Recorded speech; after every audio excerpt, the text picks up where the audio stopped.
Guys, আজকের ভিডিওটি খুবই ইন্টারেস্টিং হতে চলেছে। আশা করি সম্পূর্ণ ভিডিওটি আপনারা দেখার চেষ্টা করবেন, আপনাদের অনেক অনেক ভালো লাগবে। গাইস, এই মুহূর্তে আমি রয়েছি ঐতিহ্যবাহী ব্রাহ্মণবাড়িয়া জেলার আশুগঞ্জ উপজেলায়। আর আজকের এই সুন্দর ভিডিওতে, সুন্দর মুহূর্তে আমি আপনাদেরকে তুলে ধরার চেষ্টা করব গৌরবময় ব্রাহ্মণবাড়িয়া আশুগঞ্জ উপজেলার ঐতিহ্য এবং এইখানের যে অবকাঠামো রয়েছে, প্রাকৃতিক পরিবেশ, সবকিছু মিলিয়ে জাস্ট ম্যাজিং। আশা করি সম্পূর্ণ ভিডিওটি দেখবেন এবং শেয়ারের মাধ্যমে অন্যদেরকে দেখার সুযোগ করে দিবেন।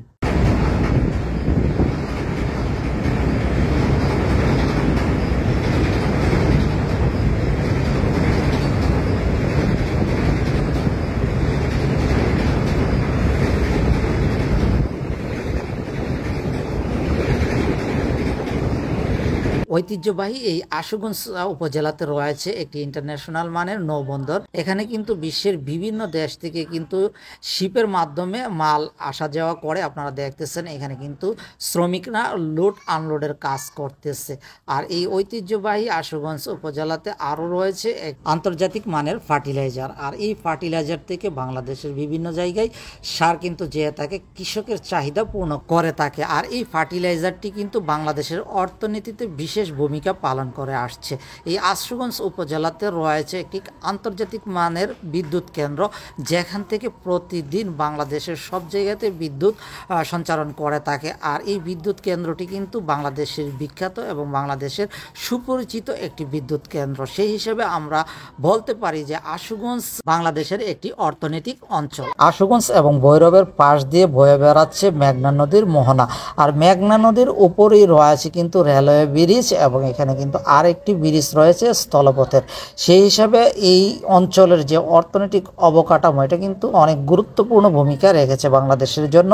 এবং ঢাকা, কুমিল্লা, ভৈরব, ব্রাহ্মণবাড়িয়া, সিলেট, এই যে অঞ্চলগুলি রয়েছে সবগুলি অঞ্চলকে কিন্তু এই আশুগঞ্জ এবং ভৈরবের ব্রিজের মাধ্যমে কানেক্টিভিটি তৈরি করা হয়েছে। এতে করে আমরা ধারণা করতে পারি ব্রাহ্মণবাড়িয়া এবং আশুগঞ্জ বাংলাদেশের অর্থনীতিতে বিরাট একটি ভূমিকার স্থান এবং কেন্দ্রবিন্দু। আপনারা দেখতেছেন এই ভিডিওতে আমি কিন্তু ফুটেজের মাধ্যমে আপনাদেরকে তুলে ধরেছি যে এখানে যে শিপের মাধ্যমে বিভিন্ন দেশ থেকে মালামাল আসে বা জাহাজে করে আসে, ট্রলারে করে আসে, এখানে কিন্তু ওঠানামা করাচ্ছে।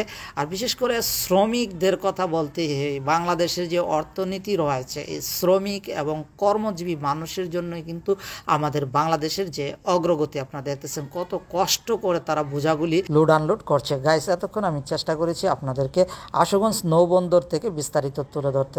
ভিডিওটি ভালো লাগলে অবশ্যই শেয়ার করবেন, আমার পেজটি ফলো দিয়ে অ্যাক্টিভ থাকবেন, এই প্রত্যাশা রেখে আজকের ভিডিও থেকে বিদায় নিচ্ছি। ভালো থাকবেন, সুস্থ থাকবেন। এসটিভি ব্রাহ্মণবাড়িয়া।